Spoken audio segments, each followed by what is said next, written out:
Welcome to Hail Varsity Radio, the voice of Husker Nation. Insight, opinion, expertise, with the biggest and best names talking Nebraska across the state. Join the show on Twitter at Hail Varsity and at Schmidt_radio. Call in at 402-466-ESPN or 1-800-825-5865. Here's Chris Schmidt.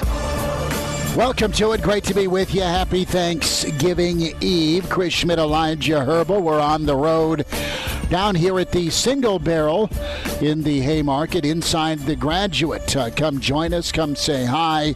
Bring the in-laws, the outlaws, whatever you like. As you know what? You get to sleep in tomorrow. Well, maybe not. You get to not work, hopefully, tomorrow. And that means you can come on out. Get an hors d'oeuvre.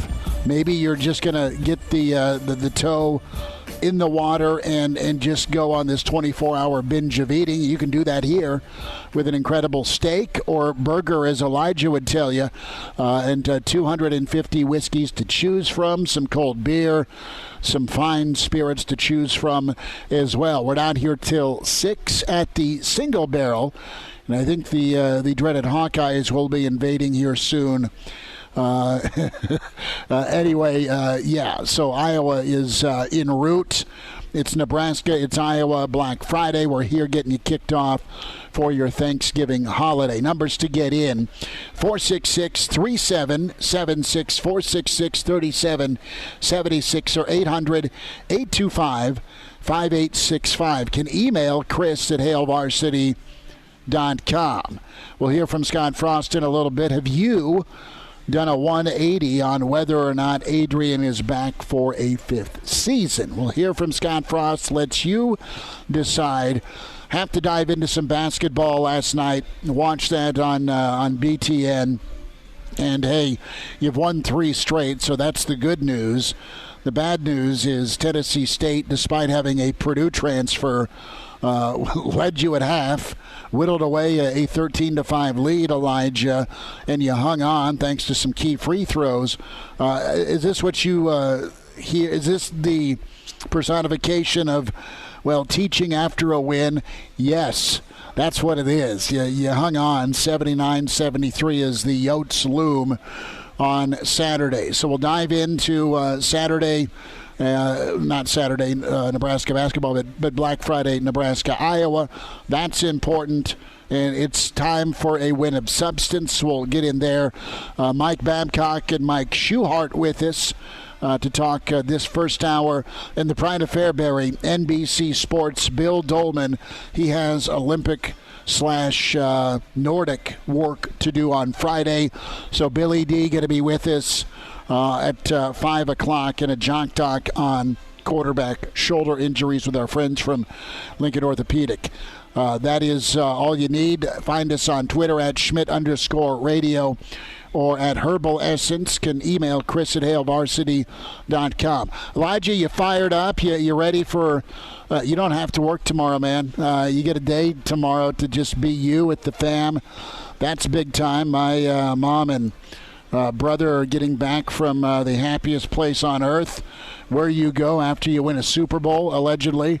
They're en route. I've got time with family tomorrow, and then we hit it hard on Black Friday. What's going on? Yeah, I got to decide between now and the end of the show what I want to make for the family gathering. You know, we've all agreed we're pretty much bringing 1 or 2 things. I have locked myself in. I'm bringing one thing, and I've learned there's 2 Thanksgiving staples that are not going to be on the table tomorrow, and I got to decide which one I want to make. Am I going to go with the green bean casserole? Am I going to go with the mac and cheese? I can't decide.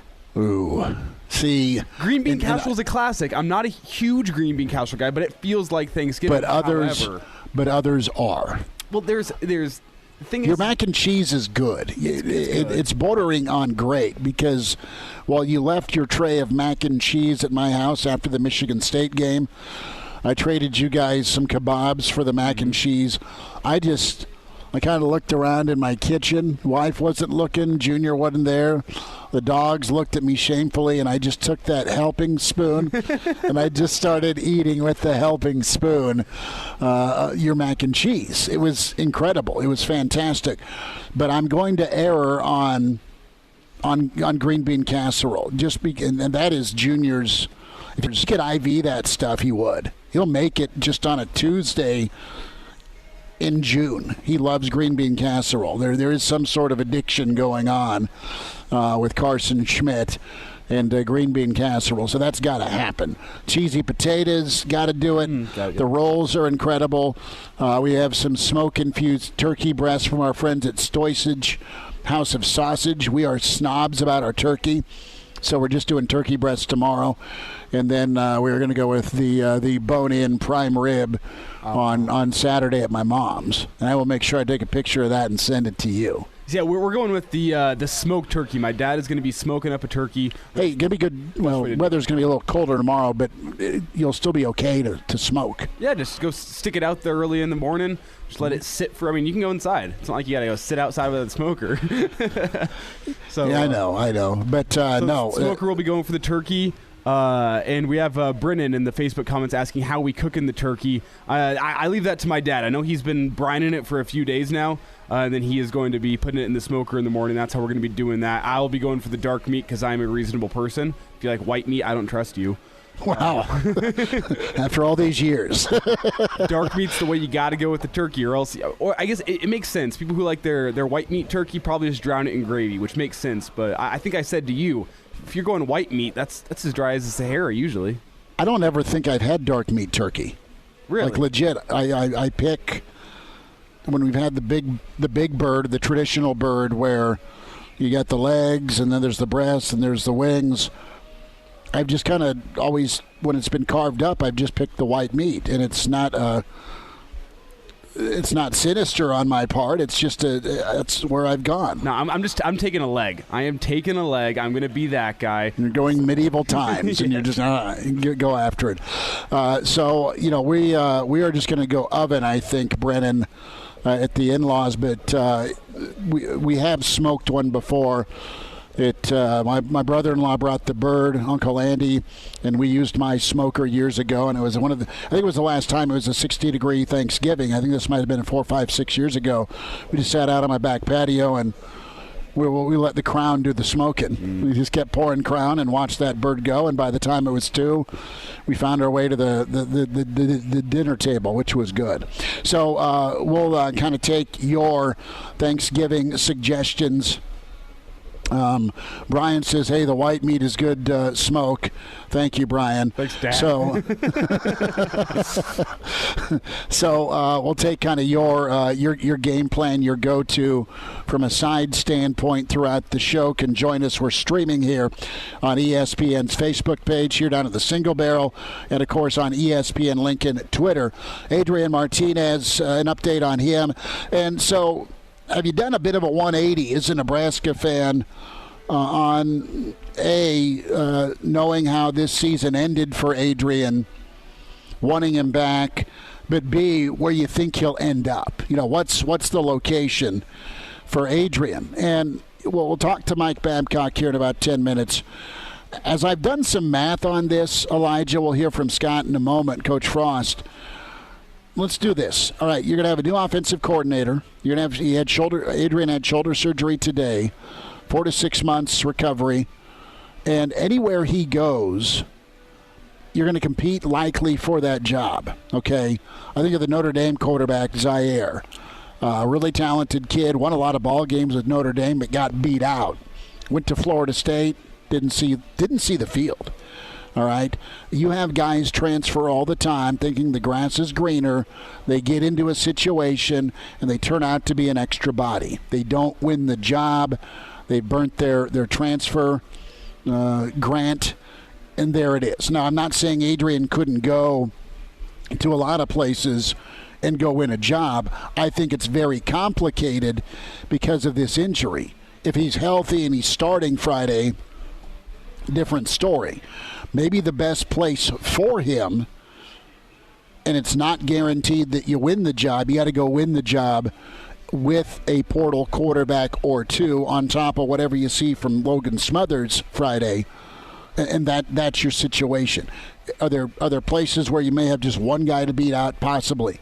But you have a shoulder issue now, a second injury to that shoulder. Your best spot to play college football if you want to continue your career, maybe with a head coach that flew across country to make you his cornerstone. I've shifted a bit from Adrian's going to the best spot for him may be here.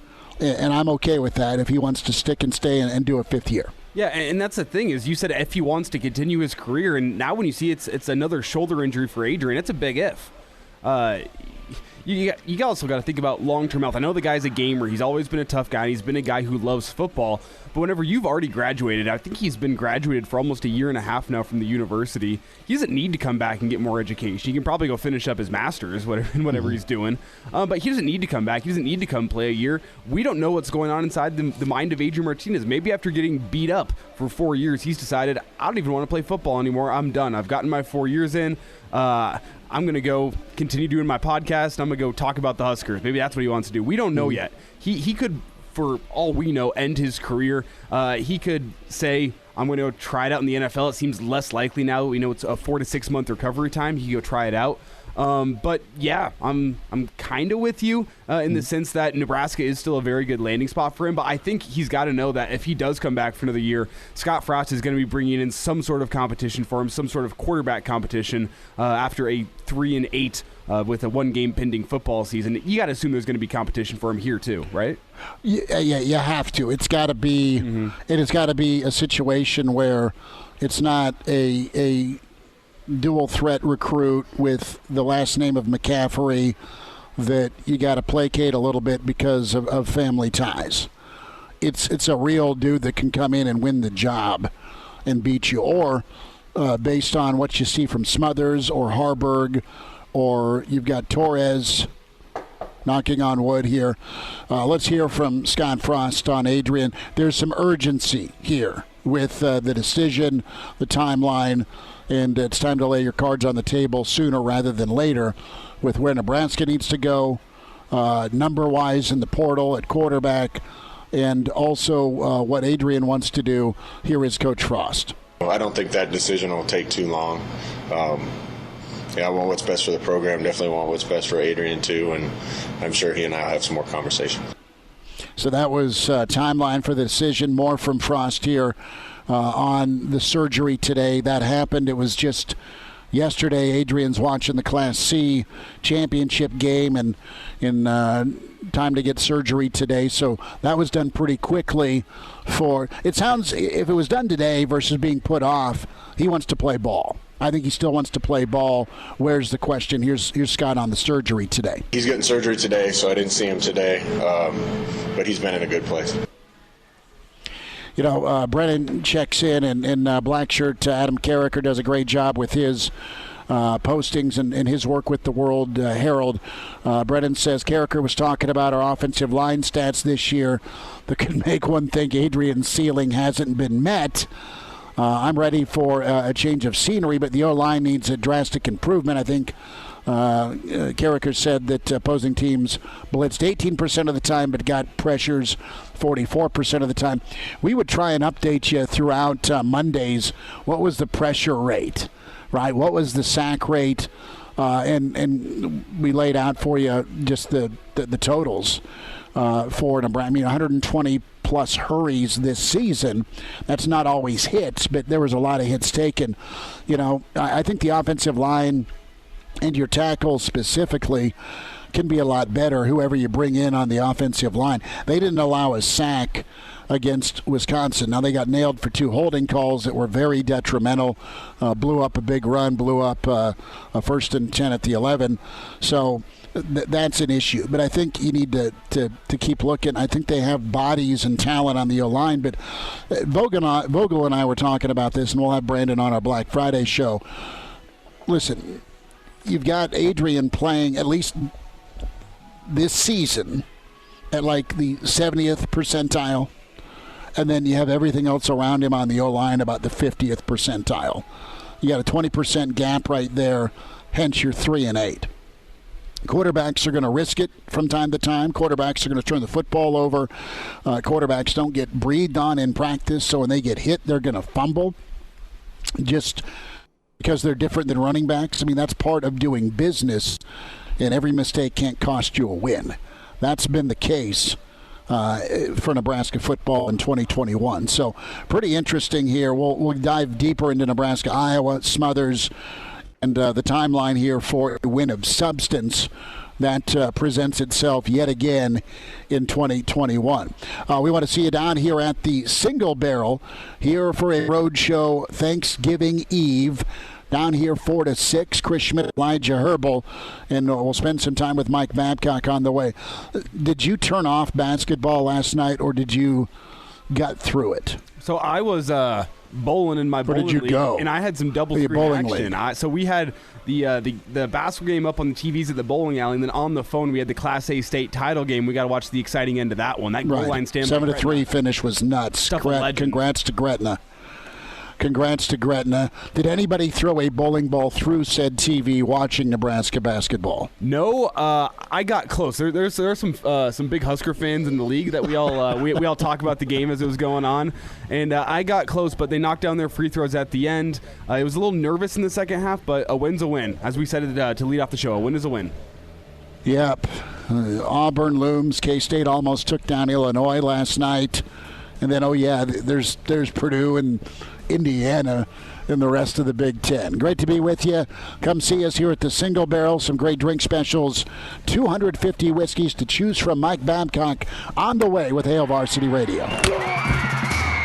Hello, listener. Hey, it's Chris Schmidt with Hail Varsity Radio, and I wanted to let you know about a special deal just for listeners of the Hail Varsity Radio Show podcast. We're offering $10 off the annual subscription price of $29.99. That means that you, for less than $20, can get everything we do. 10 issues of our monthly magazine, our annual football yearbook, and all the premium content we produce at HailVarsity.com. Just go to HailVarsity.com/subscribe and enter in the promo code GBR for $10 off a full year of Hail Varsity. That's HailVarsity.com/subscribe, promo code GBR.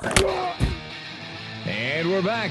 Fellas, you think we could listen to the radio on Hail Varsity Radio, presented by the Nebraska Lottery. Yes! That's awesome! Back into it Thanksgiving Eve down here at the Single Barrel in the Haymarket. Inside the Graduate, you're invited out. Come spend some time before the food coma sets in tomorrow. Black Friday, of course, Nebraska-Iowa. We welcome in historian, author, and Hall of Famer with Hail Varsity Magazine, HailVarsity.com, Mike Babcock. Babbers, you excited for Turkey Day tomorrow? Got some family in town, bud? Oh, yeah. I'm going to see some family today, actually. Yeah, but, it's always a big deal. And it's always kind of... have mixed feelings because the football season's coming to an end, and it seems like it goes so fast. Mm-hmm. And then when they don't play in a bowl game on top of that, it goes even faster. But it's a special time of year, that's for sure. It starts out as a bit of a kind of a marathon, and then it turns into a sprint with this season, and the end is here for 2021 for better or worse, Mike. And I want to get some thoughts. And of course, Coach Frost addressed Adrian having surgery today, and there's some urgency with the decision with what Adrian wants to do, and then of course with what direction Nebraska wants to go, perhaps in the portal and OC and quarterbacks coach and all of that stuff. But is there a Nebraska comp in your mind for Adrian, a former quarterback that you think Adrian may kind of match up with or pair up with, that as time goes on we'll kind of shake our head and say, man, he was special. It was just right guy, wrong time? Well, yeah, I think we will. I mean, I think that he is kind of a special quarterback, and I know he's thrown interceptions and he's fumbled the ball, and he made some critical mistakes. But I also think that Nebraska wouldn't have been in a position to come close. Like that's the way we're looking at this season. Now, They kept coming close, the Huskers did. And I think that because of him, that's how they did it. I mean, he's the guy that, although he had some critical turnovers and mistakes in these games that could have cost him, he was also the guy that got him in those positions to play that way. So, for me, it's not going to have to be looking back. I just feel that way, that he's been a special quarterback, a special talent. And, there was a little bit of adjustment, I think, on defenses, opposing defenses after they saw him play that first year. And so he had to adjust. But I think he's really a good talent. I mean, he's going to be one of those guys that you talk about that was a special quarterback. Nebraska's had a lot of them.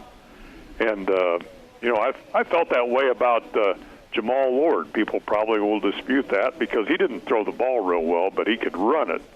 He was perfect for that system. Or Jerry Godowski, 1 year, the one season that he played that he was a starter was a special season. You look back at him and say, it's too bad that he didn't decide to redshirt 1 year, because then he would have had the opportunity to do 2 seasons like that. I mean, there are quarterbacks that Nebraska has had like that, but I certainly would. Adrian has been a special talent, I think, in a lot of ways. Mike Babcock's with us, Hail Varsity Radio Roadshow at the Single Barrel Thanksgiving Eve. Mike, what do you believe with Adrian? Have we seen the last of Adrian for Nebraska?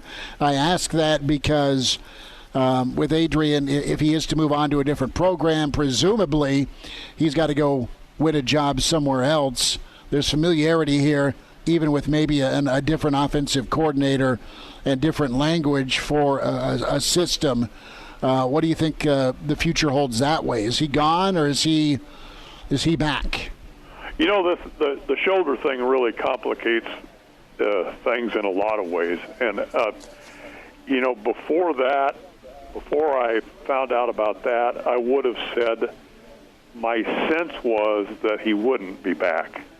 But, that's just me. I don't have any I don't have any inside information or anything. That was just my speculation. But with the shoulder thing, and now the uncertainty, that brings, because you have to have some confidence in him. If he's coming off a shoulder surgery or whatever, it would seem to me that Nebraska would be the place to stay. That he has a connection here. He understands the system here. And Scott's going to hire according to his thought of what the system ought to be. So he's going to fit in well from that standpoint. So because of that, I'm kind of changing my opinion of what the likelihood is. My sense is more starting to lean toward the fact that he's going to come back to Nebraska if indeed that's what he wants to do, is play another year in college. And, I think that would be good for all involved. Mike Babcock's with us here, Hail Varsity Radio. And Mike, Scott said today that he didn't think the decision would take that long, so I guess we'll probably know here in the next week or two what Adrian's decision will be. But in the meantime, it is Logan Smothers at quarterback for Nebraska. He's going to be leading them on Friday against the Hawkeyes. What do you believe about Logan Smothers in terms of how ready he is to lead this offense? And what do you think the offensive outlook is for the Huskers on Friday? Well, he's probably pretty excited about it. I'll bet on that. And he's gotten in games. Not a lot of experience, but he's been in those games. So, I think that he'll be really excited and probably nervous at the start, and then he'll settle down. Probably going to see the potential for him running the ball a little bit more than what we've seen here in recent weeks.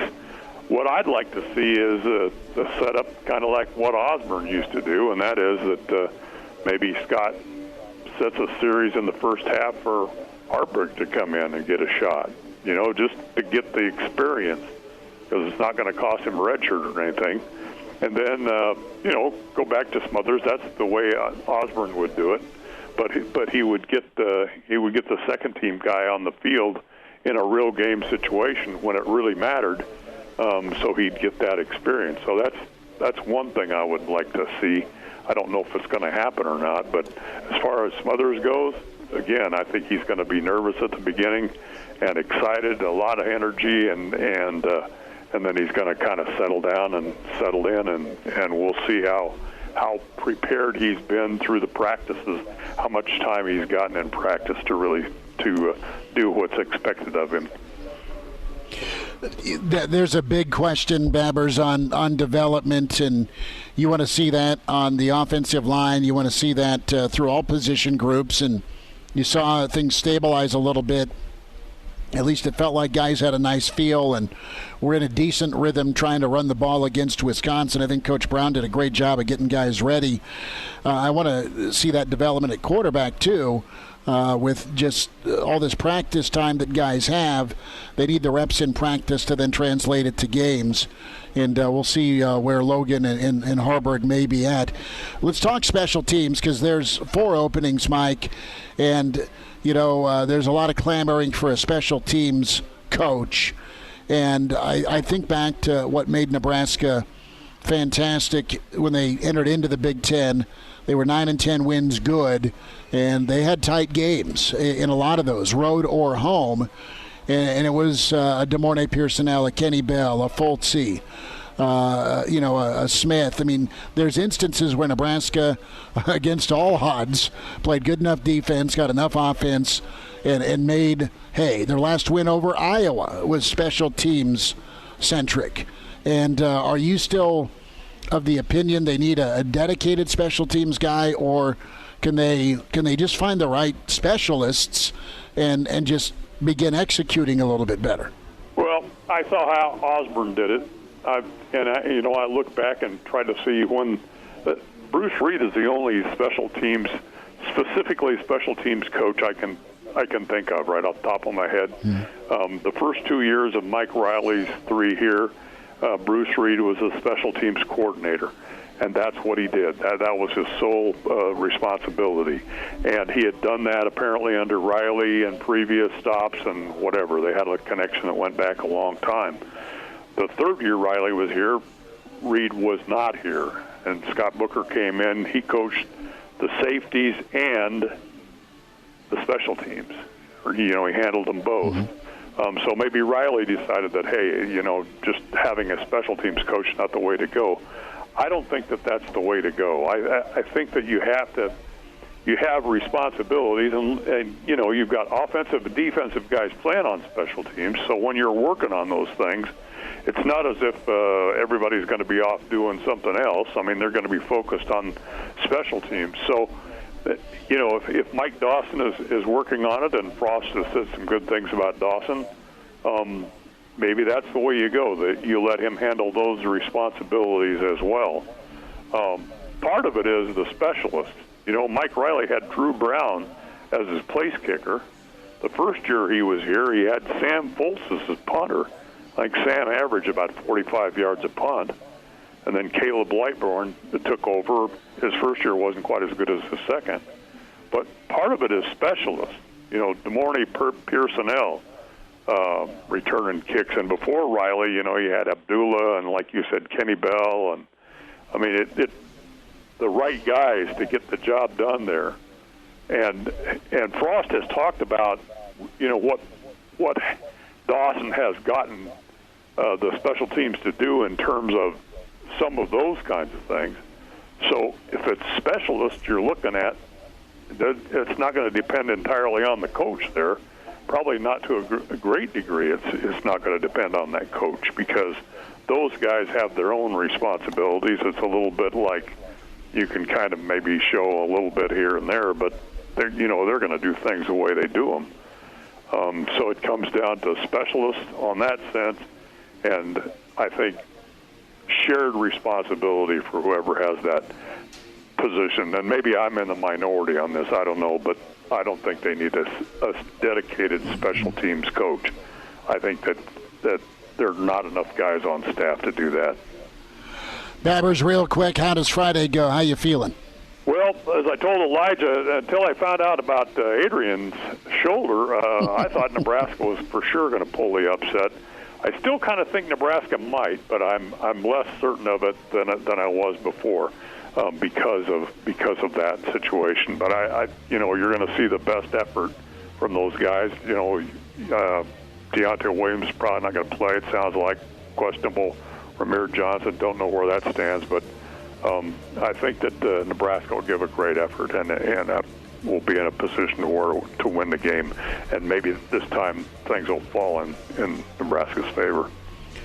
Mike, have a great Thanksgiving, bud. We'll see you on Friday. Thanks so much for the time. You as well.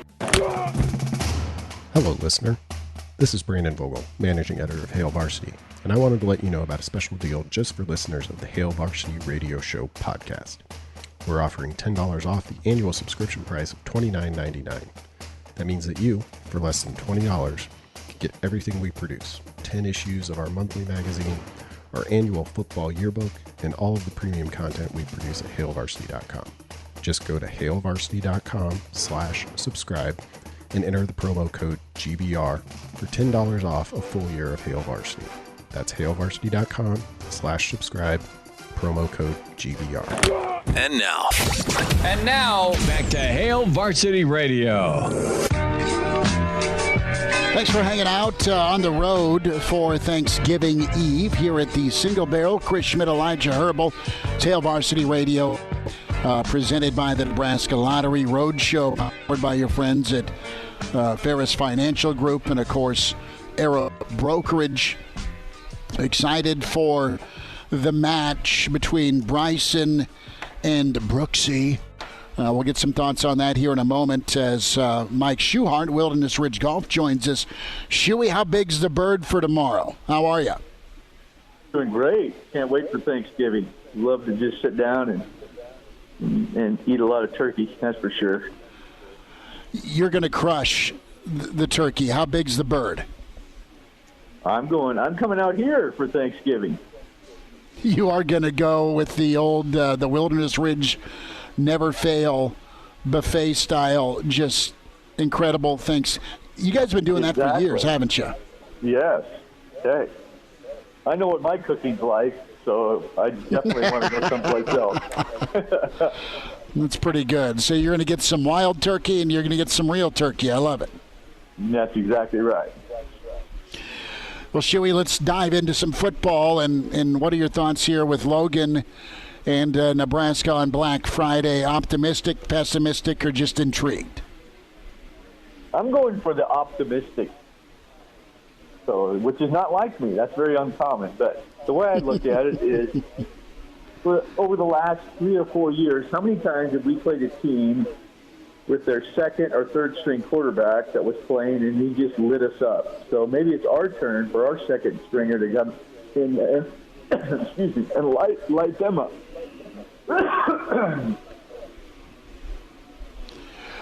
It's a Nebraska tradition, Shuey, where the second or third team guy does well against Nebraska. They make the backup look like an all-star.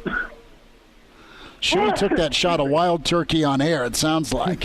I know it. Yeah, I should have waited. You all right, brother? I think he's going to have a great game. He was just thinking about... He's got one game, super excited, his chance to come out and show everybody what he really can do. I think he's going to have a really good game. Shuey was just thinking about Sitkowski's performance from that Illinois game. It's just bringing him to tears. It's choking him up. It is. Man. Shuey, we can pause for the cause, and you can go get a drink of water if you need. I'm good. I'm good now. All right. Mike Schuchart's with us, Wilderness Ridge Golf, Hail Varsity Radio. We're here at the Single Barrel for Thanksgiving Eve. And, of course, Wilderness, man, they are doing the Thanksgiving Day setup right. If you don't trust your cooking, say it's 3rd and 8, like a quarterback throwing into double coverage. The easy completion. The easy completion, right? That's right. So what's the label? And you've coached a lot of kids between high school and college, and even their first introduction into golf with those divot dogs. Shuey, what's the advice for somebody making their first hurrah into starting territory, or it's their first their first go? What have you used from your coaching background to get gals ready for that opportunity? Well, I have a motto that I use with a lot of my kids. And it's just go do your job. Do your job. You've been training for however long, especially for Logan. He knows he's the guy. All week they've been planning, going through the game plan, repping. Go do your job. Just trust yourself to do the job that you've trained all week to do. Nothing more, nothing less. And usually if you do your job and you do it like you're capable of doing, like you've done in practice, things will probably turn out okay. It's when they start getting a little freaky and they start trying to do more than they need to, and they forget that it's like what they're supposed to do. They're afraid of making mistakes. It's like, no, just go do your job. And your job, you already know what it is because you've trained all week to do that. And you stay committed enough and confident enough to keep doing it. And if you do, usually you'll be just fine. That's a great motto. You look him in the eye, go do your job. Mike Schuchart doing his job as Wilderness Ridge Golf. You know what? There's been some days to sneak out, maybe this weekend as well. And, of course, holidays around the corner. So the gift that'll keep on giving, even Cousin Eddie'd sign up, man. The right. Wilderness Ridge membership. Shuey, let's shift gears a couple of minutes here, bud. And do you think bad blood still remains, or are things less tense between Brooks and Bryson for the match? I know that's on a lot of people's mind. That's going to be a lot of fun Friday in Vegas. Yeah, it is. I mean, they'll play it up pretty good. That's going to be who can outbomb the other guy. So it's like who can swing as hard as they can and hit it as far as they can and hit some incredible shots that nobody else can hit. I think that's going to be more front and center than anything else. It's like watch how far over the lake I can hit this and clear the bunkers and get it up by the green. So both those guys will be out there bombing away, trying to hit spectacular shots and outdo the other one. But Mike, after what we saw at the Ryder Cup a few months ago, do you think that this rivalry is less heated and more of a friendly rivalry now? Now that they've had that experience on the same team together, winning the Ryder Cup together? I don't know. I think it'll always be heated because both those guys are pretty selfish, individualistic people. So they like themselves a lot. So I think there's always going to be a little rivalry between those two guys in that way. I mean, they're very about themselves. So we'll make it interesting. Shuey, I was talking to Elijah earlier, and we dove into a little Husker basketball. We'll get there in a second. Who are you betting on? Are you going with Bryson or are you going with Brooks? I'm going with Brooksy. He's a little more consistent. I'm going with Brooksy in that, and he's a little more, I think, down to earth, kind of confident type. So he'll just go do his job, and he'll do it better than Bryson. Bryson's got a little more showman in him.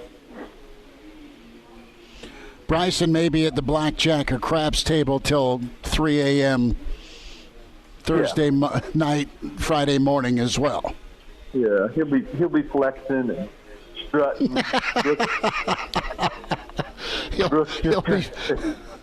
He'll be kissing the bicep, is what you're telling me, the crab's tail. No question. Shirt's optional.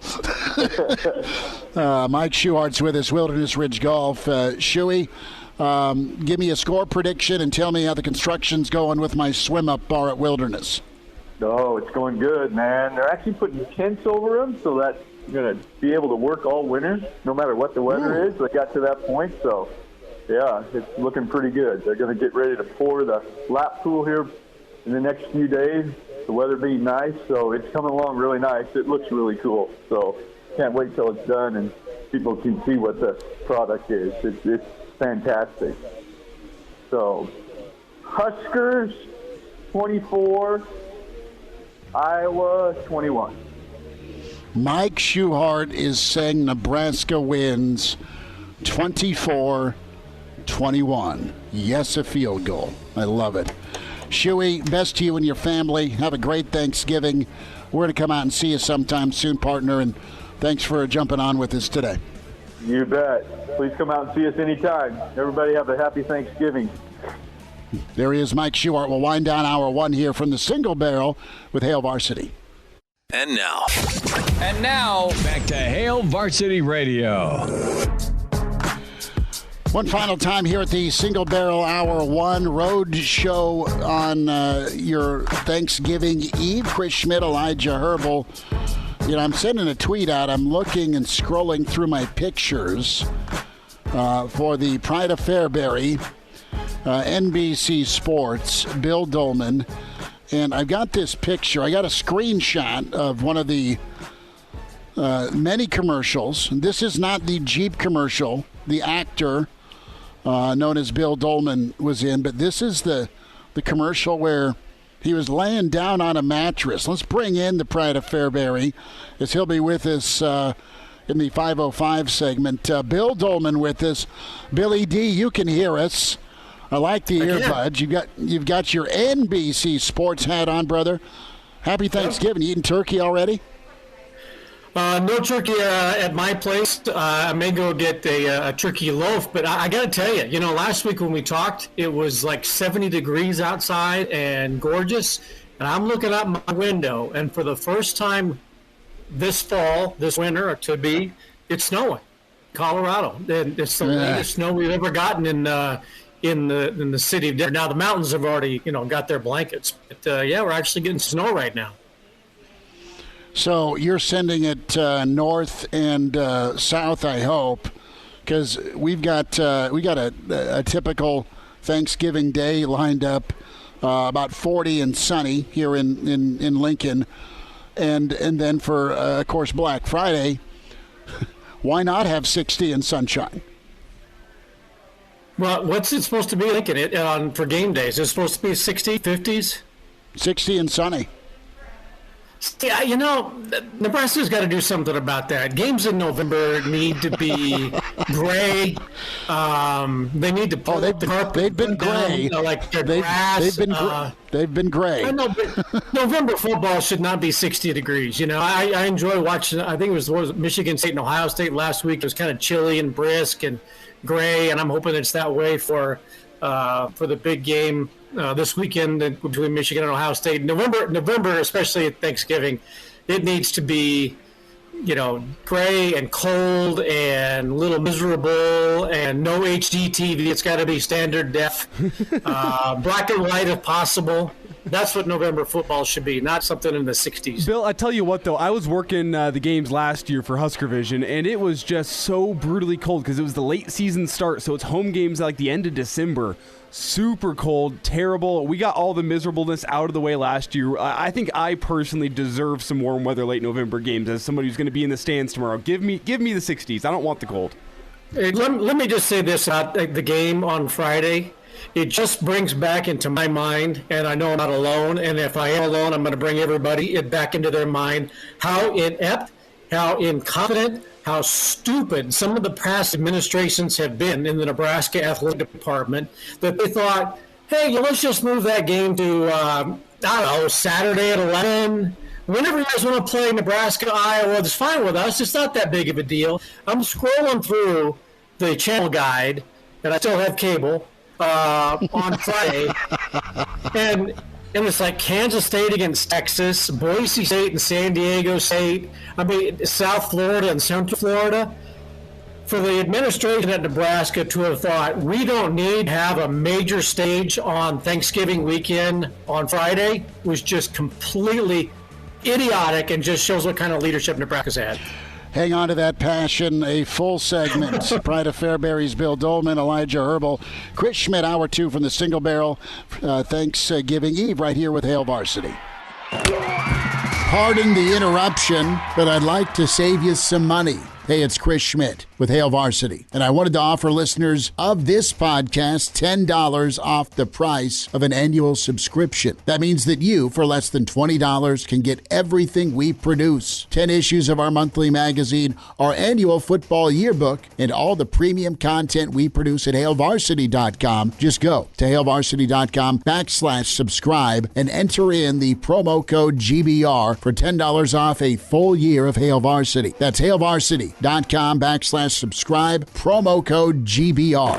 Welcome to Hail Varsity Radio, the voice of Husker Nation. Insight, opinion, expertise, with the biggest and best names talking Nebraska across the state. Join the show on Twitter at Hail Varsity and at Schmidt_radio. Call in at 402-466-ESPN or 1-800-825-5865. Here's Chris Schmidt.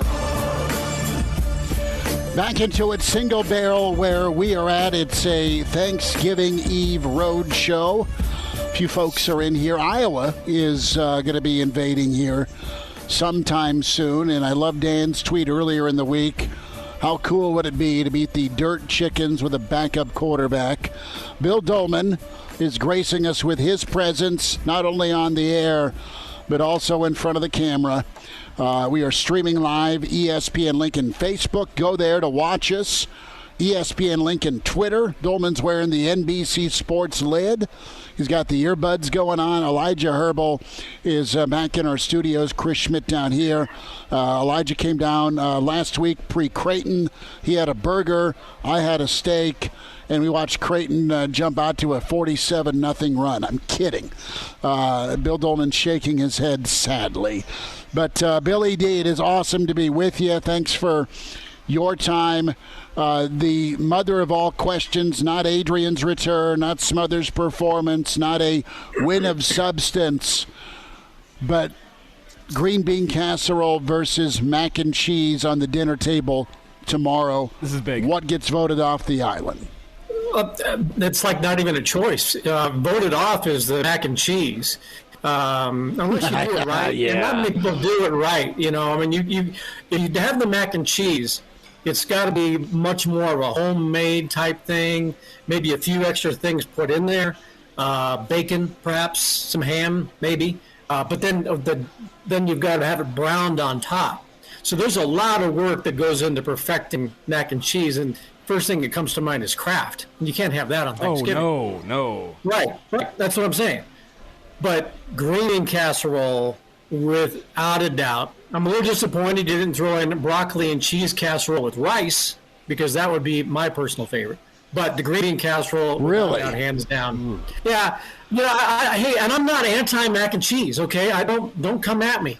It's just got to be done right if you're going to do it for a special event like Thanksgiving, right? Well, I mean, yeah. I mean, Junior's just nuts, and he'll make it. Like, he doesn't clean his room, but he'll make a green bean casserole in July. He's a whack job, but I think objectively speaking, though, mac and cheese is better than green bean casserole. This is hurting Elijah because he makes really good mac and cheese. Green bean casserole is just like a Thanksgiving institution. Like, I am expecting to eat green bean casserole on Thanksgiving, and no one else in my family wants to have green bean casserole on Thanksgiving. So I'm sitting here like, do I take one for the team and do I make the green bean casserole? Which, like, I'm not a huge fan of it, but I like eating it on Thanksgiving simply for the fact of, like, nostalgia. It's what you do on Thanksgiving. Right. I mean, it's not like you're going to have stuffing on a Tuesday in February. You know, you're not going to have green bean casserole probably on a Wednesday in March, but it's Thanksgiving. It's a special time, and you got to have the special food. And so for me, that's why the green bean casserole tops the mac and cheese on Thanksgiving. And I'm right. Let's talk Adrian Martinez.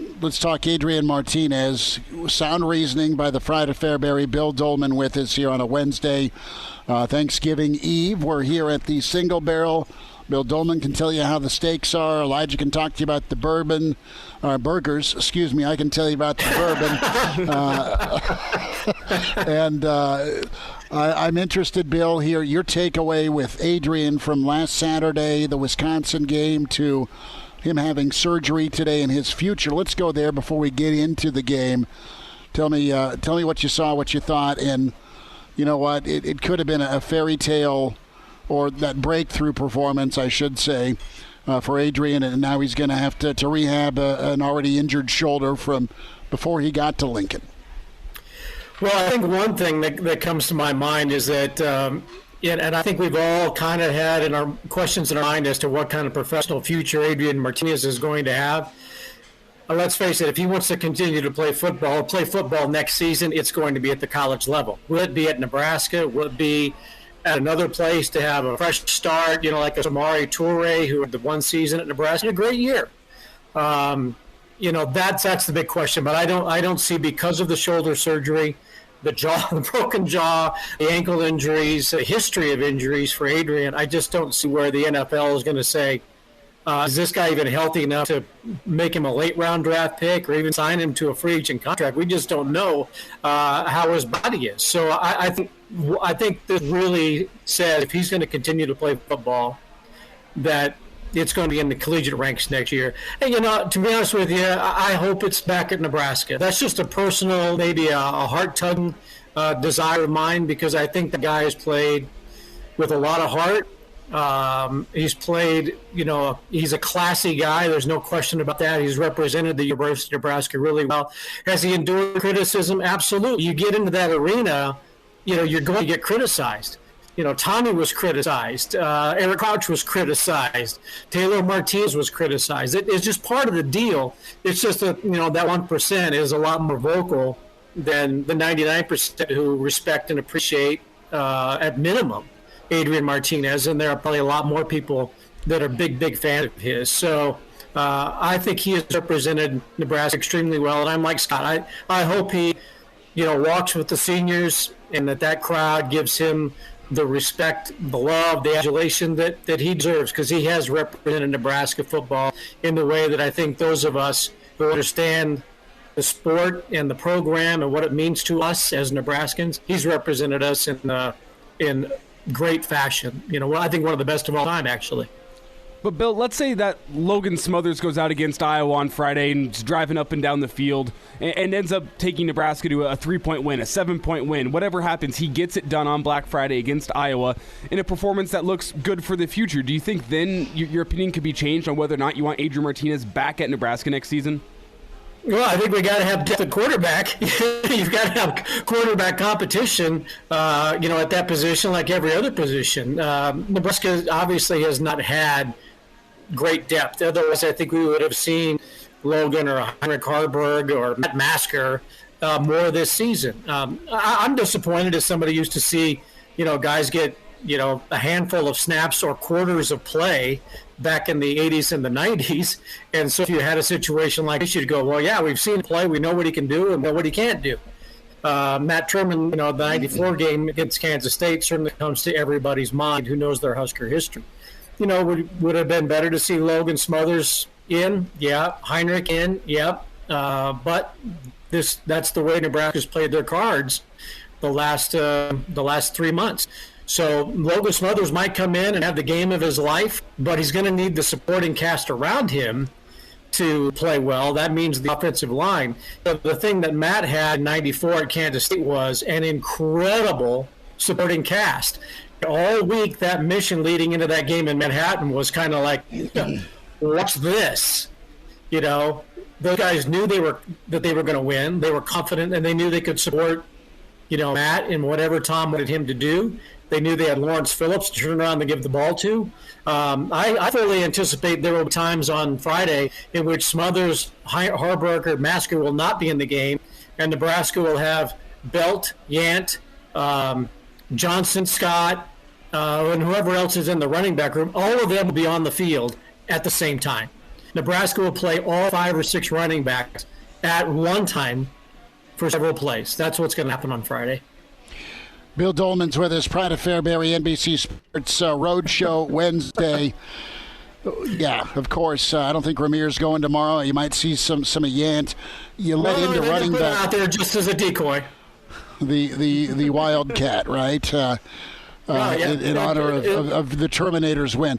What do you think of Ron Brown's work with these guys? I thought the running back rotation was pretty impressive against Wisconsin. I thought Belt did well. I like seeing Marvin Scott. I mean, dust him off. He looked good. I mean, poof, Ron Brown, the ageless wonder, gets that room right. I was waiting to see Jarvis Redwine and Ian Hip and Tony Davis getting carries. They were going so deep into the running back pool. Tony can still carry it. I mean, I'm like, wait a minute, where did this guy come from? And I forgot about that guy, and then Brody Belt's the guy, and we've all kind of forgotten about Gabe Irvin at this stage. Sevian Morrison may have left a week too soon. Look, I think the world, Ron Brown, and in my mind, Ron can do whatever Ron wants to do because I think Ron knows best in a lot of aspects of life and with what's going on with the Nebraska running back. So they will be prepared to play whoever's in the rotation on Saturday. I'm like a lot of Nebraska fans, like what happened to Josh Yant was falling down at the 1 yard line in Minnesota. One too many trip-ups, literally and figuratively, for Scott. I don't know. But to see Brody Belt and Marvin Scott get all the carries that they got against Wisconsin, it was just, I mean, it's kind of crazy what Nebraska's running backs game has been like over the last few of this entire season when you grew up watching one guy and then maybe 2 or 3 would also get some carries. Those days are long gone. I would love to see Nebraska devise a scheme that had somebody positioned right behind the quarterback, but in front of the I-back. I don't know if they could ever utilize a player like that. I don't know what you call it. I mean, like a fullback or something really weird like that. But, you see those guys in the running back spot go hit the hole behind an offensive line that's not been great. Well, why not throw Lance Lewis, a Tom Rathman, or a Corey Schlesinger in there and let them slam that hole too and maybe break a few more yards for Marvin Scott or Brody Belt or whoever back there. Bill Doleman's with us. Pride of Fairbury, NBC Sports at Bill Doleman on Twitter. We're streaming here and can find and watch us here on ESPN Lincoln's Facebook and also on ESPN Lincoln's Twitter. So Elijah's back in studio. I'm down here at the Single Barrel for Thanksgiving Eve. And Bill Doleman is, he's in Denver. I can see the smoke behind him. Exiled. Exiled. You're gritting, Elijah. Well, there's a reason he's not turning the camera on. He's hiding the bong on the table from you. Sure. I'm trying to knowing Bill Doleman. I'm seeing the screen, and I don't want you guys to have to see yourselves in my glasses. So I'm keeping to look down, and of course, I don't want you to see what the eyes look like anyway. But yeah, you're right. Doleman's got a 7-gallon vat of Visine behind him, and he's got a stash of gummies to his right. I'm kidding. I did see a bag of Cheetos in my food pantry the other day. I'm like, I didn't know where those came from, and I guess they're at the ready if need be, but that's not going to happen here. I'll just see it. Trust me on that. I will be at the Single Barrel enjoying all the food and beverages there and trying to find a good cigar, and that would probably be the extent of my vices here. I'll tell you what, we kicked off the season down here. Well, actually, it was week 2 or week 1, but following the Illinois debacle, Fordham, and we were down here doing a Friday show here at the Single Barrel, and we had the biggest steak in America. It was incredible. My words, not theirs, so don't get after them advertising-wise. But Single Barrel's awesome, and a few folks are on here getting it rolling ahead of that in-laws reconnection tomorrow. Bill, we're going to have to carry you over for a little bit next segment to get into some Husker hoops. But ultimately here with Nebraska, we've talked Smothers, we've talked Adrian. Let's got about 2 minutes here. Win of substance, right? And that's Nebraska's had every opportunity this year, and they've played well enough to win, well enough to lose against a lot of ranked teams. Iowa comes in ranked again, and it's been 2014 feels like 20 years to knock off Iowa. This would be, do you agree, a monster kind of springboard? As crazy as this year's been, as much drama has been associated with this year, something good like this needs to happen. Nebraska's got to get this done on Friday.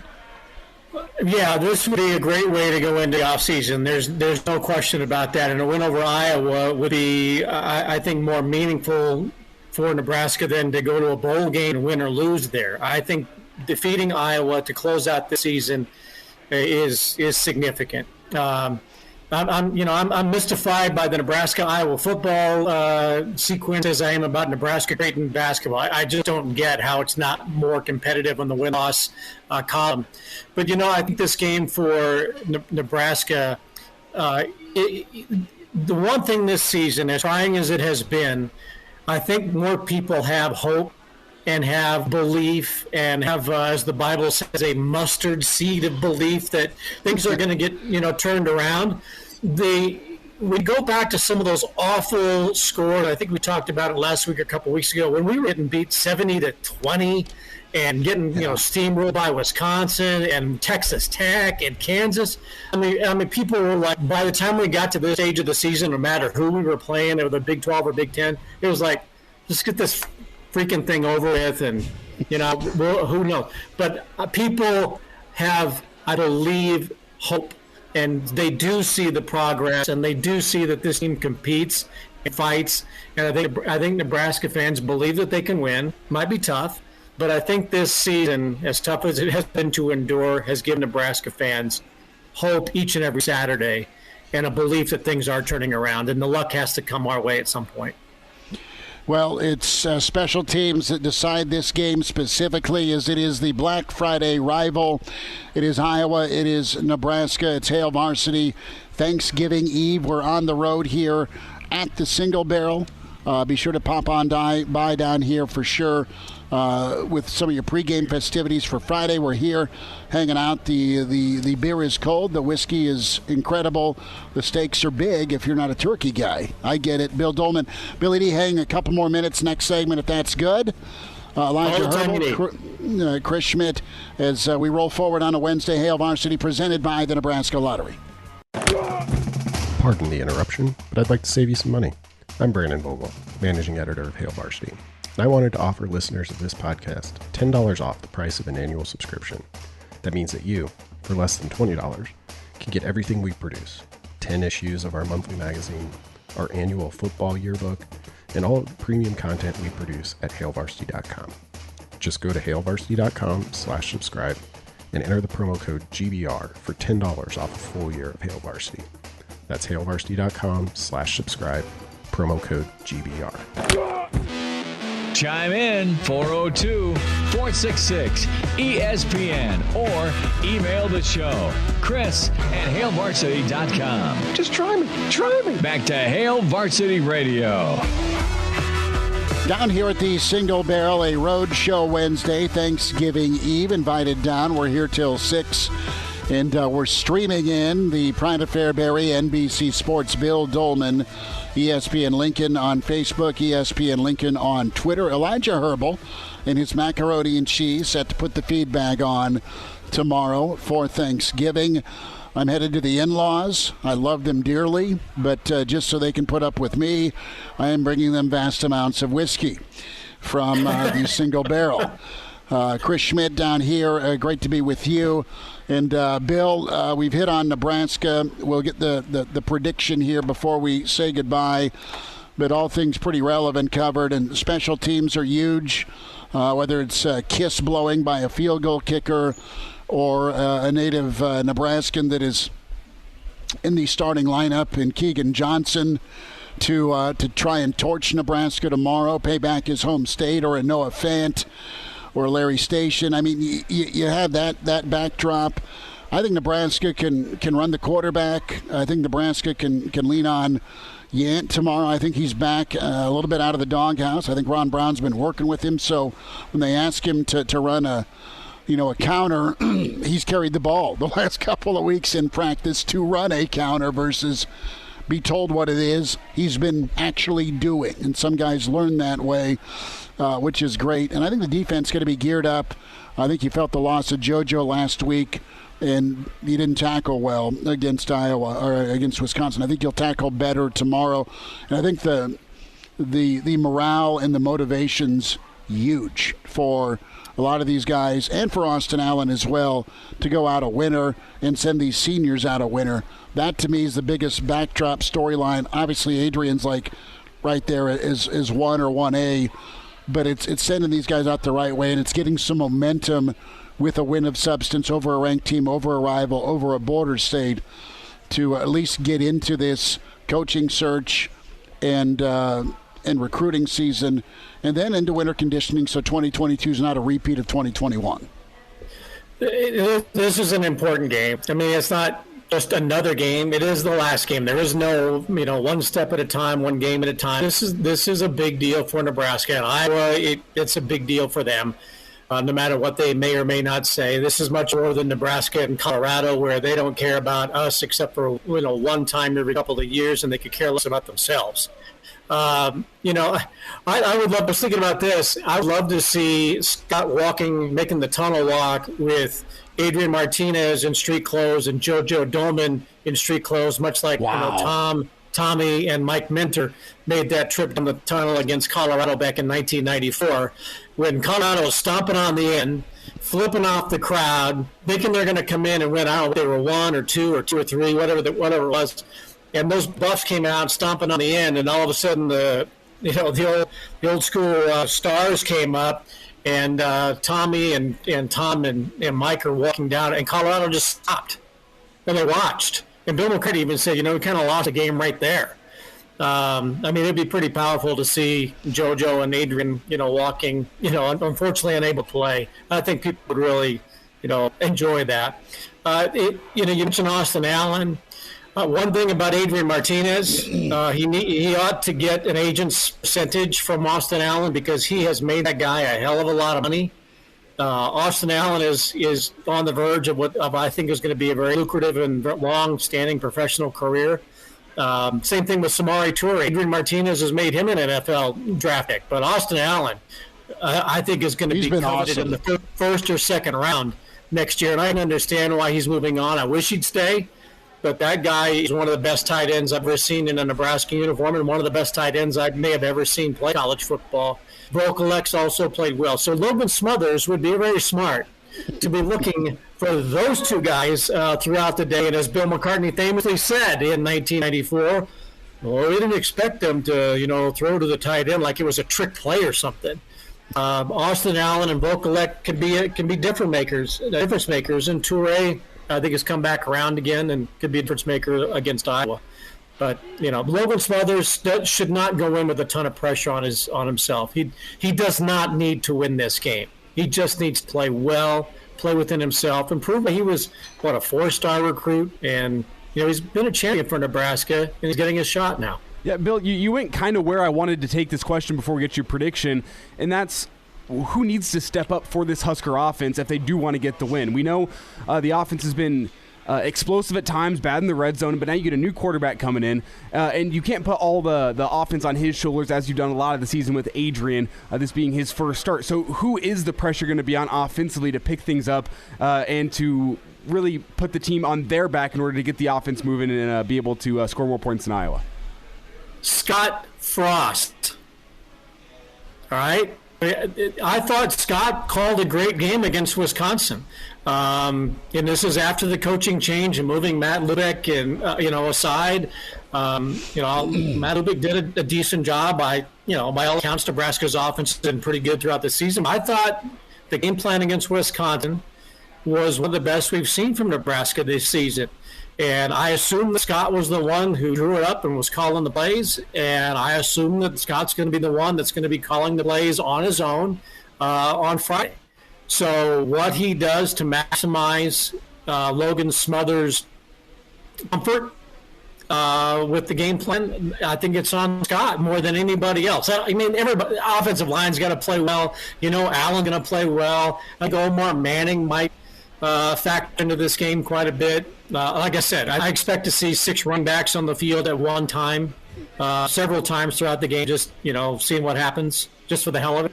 But I thought Scott called a good game against Wisconsin, and a similar game plan against Iowa wins the game. Bill, before we get you out of here, Nebraska basketball, are you worried? Tennessee State 79-73. Nebraska's taken 40% of their shots beyond three-point land. They're hitting 27%. Verge was better. Him in the combo with Derek Walker is nice. They're not defending. They need to give Doc more time in practice to coach defense because they've been focusing on offense. I know it's still some gelling that needs to happen, but you got a lot of good individuals with talent, with athleticism, with size and length. But collectively, it's still a work in progress, and your non-con's not easy, and then the conference season's worse. And I think Fred's offense is money. They just aren't scoring it at the rim, and they're not hitting from downtown. Are you worried? I'm worried about, I guess, in hindsight, who designed the Pinnacle Bank Arena, because whoever designed it made sure that Nebraska couldn't make a three-point shot. Those rims need to be more conducive to Nebraska shooting and then opponents. You know, I think it's one of the most athletic teams I've seen at Nebraska since the Danny Nee era. I think they've got a lot of basketball savvy. As I watched that game against Tennessee State and other games, you know, I long for the yesteryears of college basketball. I'd love to see this group of freshmen and sophomores grow old together and see them play as juniors and seniors. But, you know, Bryce McGowan's going to be there for 4 years. He probably should be there one more at least. But that guy's talented. He's as talented as a guy as I've seen as a freshman since Tyronn Lue. You know, that guy can play. But I just wish that group would grow old together, like we used to see in college basketball back in the 70s, the 80s, and even into the 90s. But I fear that Nebraska is going to fall into a trap of a lot of recycling, where it's going to be, you know, players in and out every 2 years. So that's the broad picture. That's this year. You mentioned the three-point shooting, but Nebraska is outscoring opponents at the free throw line, this is significant because we've seen some bad free throw shooting teams in the red white the last few years, last decade probably. They're 73% right now from the free throw line. They're outscoring their opponents by 9 from the stripe. That's going to win you more games, I believe, than their 26.5%. You said 27, 26.6% shooting from three-point range. If Nebraska can continue to shoot at 73% from the line, that's going to keep them in games down the stretch of the Big Ten. That's critical. If that dips below 70, then and they continue to shoot 26%, they're in trouble. But they've got more makes than their opponents have attempts at this point in the season. I know only 6 games in, but that's a great trend. They've also turning over. What do I see? They're turning over they're forcing 6 more turnovers per game at this stage. They got to learn how to rebound. I mean, nobody wants to go crash the boards with this team. That's bad, but it is a confounding team right now. But it is really athletic. It has a lot, like I said, basketball savvy. And when they're on, they're fun to watch. But when they start clanking around three-point shots and not going to get the loose ball, that's problematic. But I think there's still a lot to like about this team that's going to be problematic for other teams in the Big Ten. Then this might be a Nebraska basketball team that's similar to Nebraska football. They might lose a lot of close games, but people don't want to play them. And I think that's might be what we're in for in basketball. But this should be an NCAA tournament team. This should be. That's a lot of work to do. We'll see. Bill, a prediction for Nebraska-Iowa Black Friday. Let's hear it, Big Cat. Well, I thought I heard Schuchart say 44-21, and then you said it was 24-21. I don't know what – I think what I heard is more accurate than what Schuchart said. Shuey said 24-21, and yeah, so I thought 44-21. I'm like, well, yeah, Mike and I are on the same page there, so I could absolutely see Nebraska, but I thought 21 was a bit high, so I'm going to go 44-1. 40. Okay, Bill Doleman with the unique score again, 44-1. For Schuchart, I'll give him the ace. I'll give Iowa a hole in one. But it's only one. You roll back this way during the summer. We'll go see Shuey and swing the clubs. You got to bring the clubs sometime. I hope so. He'll let you on. And have a steak and a beverage or two. But he'll let you on. I'll have to peek through the pay-per-view. NBC this weekend. We got football on Friday. The start of the World Cup biathlon season, the greatest sport in the world, starts on Saturday and Sunday from Östersund, Sweden. So we'll be on the call on the networks of NBC Sports.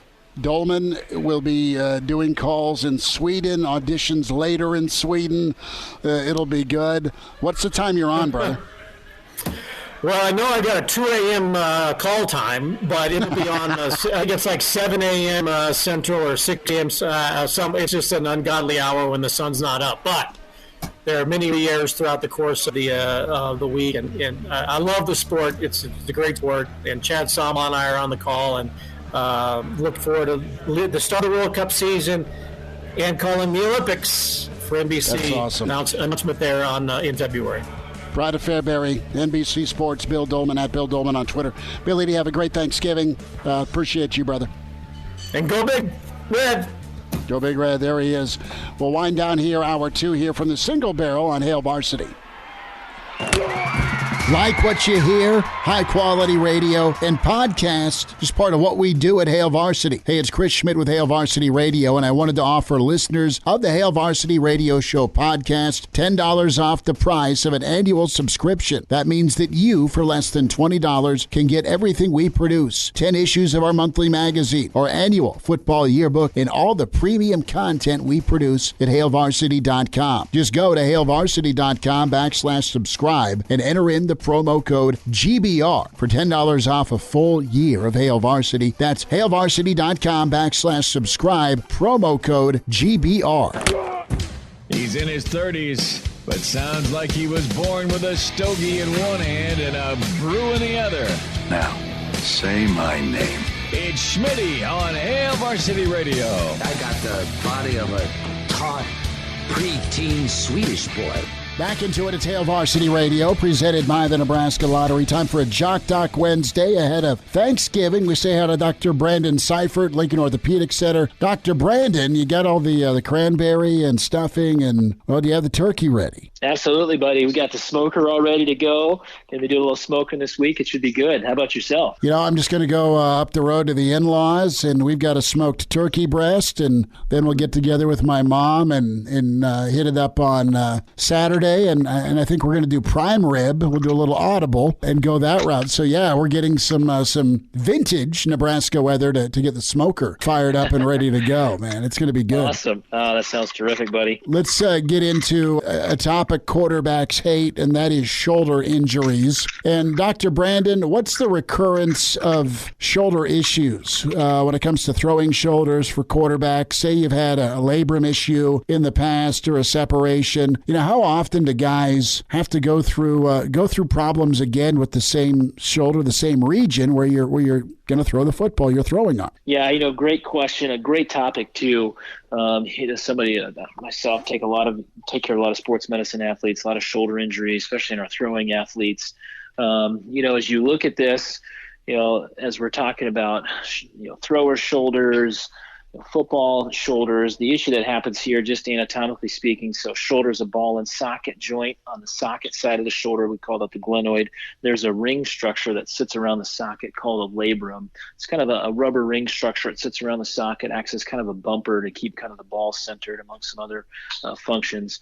But what happens is in our contact athletes, we're talking specifically here about football players, as you have contact or as you're doing athletics and you kind of get your arm or shoulder in certain positions with throwing, what happens is that ball portion kind of repeatedly bumps up against that bumper of the labrum.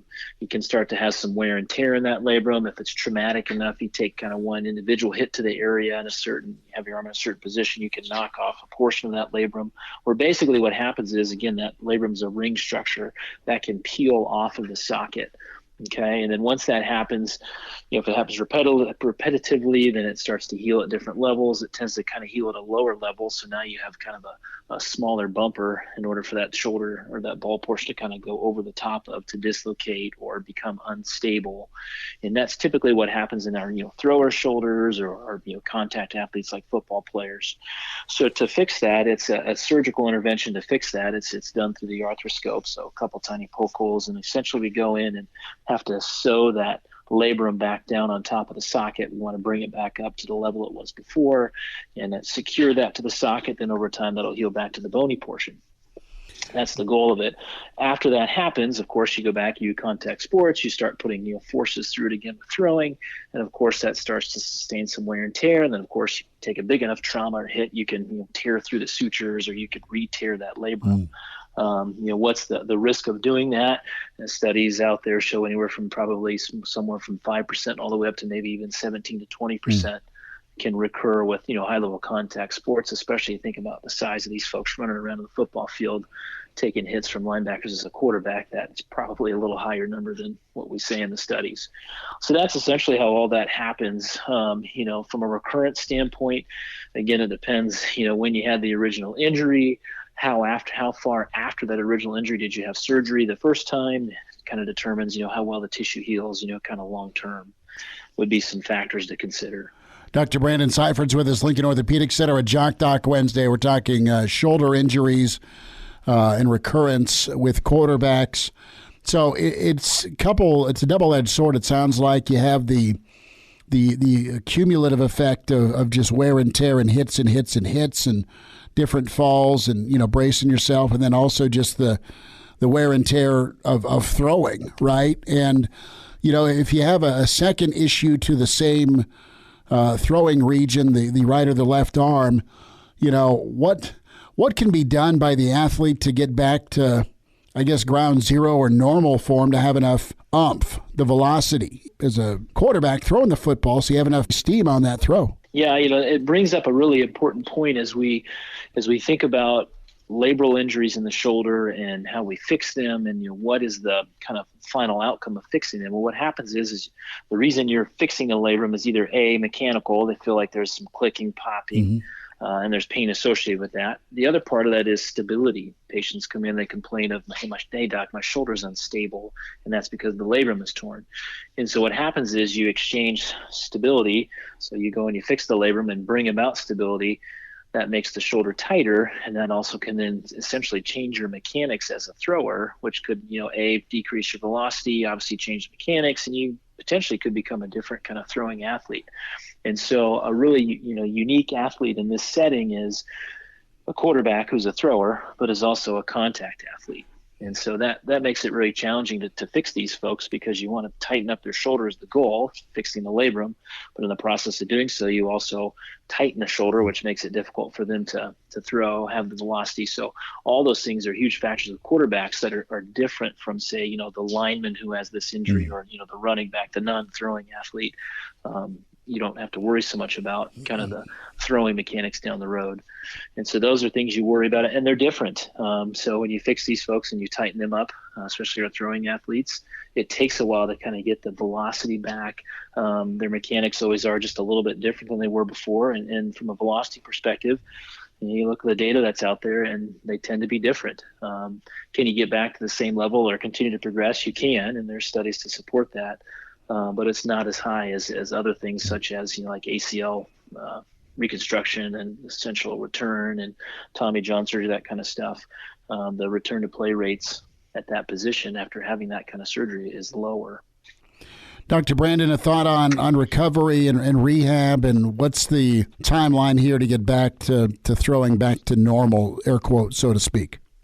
Yeah, and so if you look at it just from a contact perspective, getting patients back to contact sports after labral repairs, non-throwing type, somewhere in the order of 4.5 months up to 6 months. For your throwing athletes, you're typically going to limit them from throwing up to almost 6 months. Sometimes studies will say go longer, go 7 or 8 months before you let them go back to throwing. It's a different kind of recovery process. But in terms of, hitting the weights hard, kind of releasing them full go in the weight room and strengthening and working out, that's typically going to be around 4.5 to 5 months. So that's that is extended and extensive, though, when we talk about just getting back into the throwing motion, right, after the surgery and after the rehab. Dr. Brandon Seiferd's with us, Lincoln Orthopedic Center at Jock Doc Wednesday. We're talking shoulder injuries to throwing athletes, quarterbacks specifically, and, a recurrence of a region if you have shoulder issues. Dr. Brandon, is there lingering pain or arthritis, about 30 seconds here, that could linger with this? Yeah, there sure is. Obviously, we talked about change in mechanics. As the labrum heals back, you can develop some scar tissue in the area.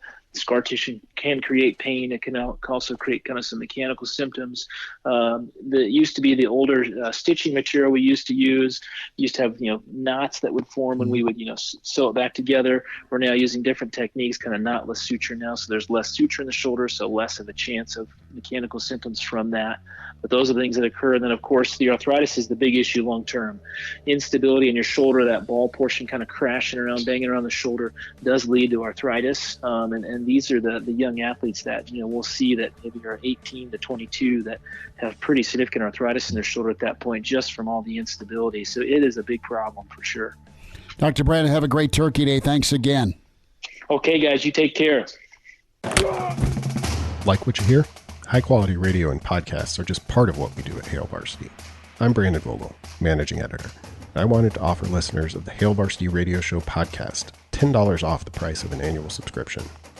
That means that you, for less than $20, can get everything we do: 10 issues of our monthly magazine, our annual football yearbook, and all of the premium content we produce at hailvarsity.com.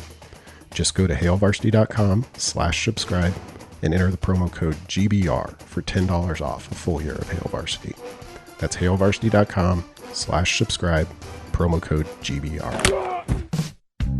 Miss us? Come here, brother. Give me a hug. Bring it in for the real thing. We're on call for you. Catch the podcast at hailvarsity.com, the ESPN Lincoln app, or download them on iTunes. Saddle up, partner. Back to Hail Varsity Radio. One final time, Hail Varsity Thanksgiving Eve road show here at the Single Barrel. Folks are streaming in here and getting some dinner. The Hawkeye semi-truck is here. I have Niles Kinnick staring at me on the side of the semi. The Heisman winner for Iowa in the 1930s, the product of Omaha. Keegan Johnson will be on our minds, of course, with another native Nebraskan hoping to make a dent against the Big Red in the black shirts. Do we have Keegan queued up? Let's hear from Keegan. I know Scott Docterman kind of highlighted him. It's very rare for someone Keegan's age to make such a push for playing time. He has done it. Amazing talent. And Keegan is trying to keep it even keel for Black Friday. I mentioned earlier trying to treat this like any other game, and it kind of sounds cliche because obviously it's not any other game just because I have a history with the Nebraska football program, but right now I'm really just locked in on playing this game and being focused and not listening to other distractions because I feel like sometimes I can hinder the path of getting prepared for the game. So right now the team's just getting ready to play another game, and obviously a storied rivalry with Nebraska, and we want to win, so that's kind of just the main focus right now. Dude's money. I mean, he's an awesome talent, but he is mature beyond his years. Reminder to buckle up. You're on the road. You're seeing family. You're seeing friends. Get there in one piece. Go see your loved ones. Be sure to buckle up. 70% of people in fatal crashes in Nebraska not wearing a seatbelt. If used properly, a seatbelt can and will reduce risk of fatal injury by up to 60%. Your best defense in any crash, buckling up. Brought to you by the Nebraska Department of Highway Safety Office. Brennan says Dale and Brennan from Step Brothers have a remedy for shoulder pain, but I don't think it's appropriate here. Ben Gay, absolutely. Happy Thanksgiving to you, Brennan. Elijah, happy Turkey Day to you, man. Crush that mac and cheese. Crush that green bean casserole. Do you have the dark meat? Eat the turkey. Do you want to do a steak and a beer before we get out of here in one of the Thanksgiving Day games tomorrow? I think they all pretty much suck. Yeah, in the really game. terrible. I mean, they'll be great games probably. I don't know. We'll stretch on the great. They'll be close. Look at the first game. The first game is the Bears. The Bears inept offense against the Lions. Let's talk Mississippi State, Mississippi. Let's talk Mississippi State, Mississippi. That's the game. That's the game tomorrow night. Get on down here to the Single Barrel. They serve breakfast every morning at 7. You need something to clear the cobwebs tomorrow morning? Bang. Right here. You need something to clear the cobwebs, get your pregame going. Single Barrel's where you need to be. We'll be back here for Nebraska-Michigan basketball on the 7th of December. And we're going to go see our friends Greg and Seth at the bar for a Black Friday double shot, 9 to 11 pre on Black Friday. Ahead of Nebraska-Iowa, and then, of course, Real Red Reaction. Single Barrel's been so awesome to us this football season. We love them dearly. We want you to try an amazing steak, one of their 250 whiskeys, their incredible menu. Elijah will vouch for the burger. I did offer him a steak. Get what you want.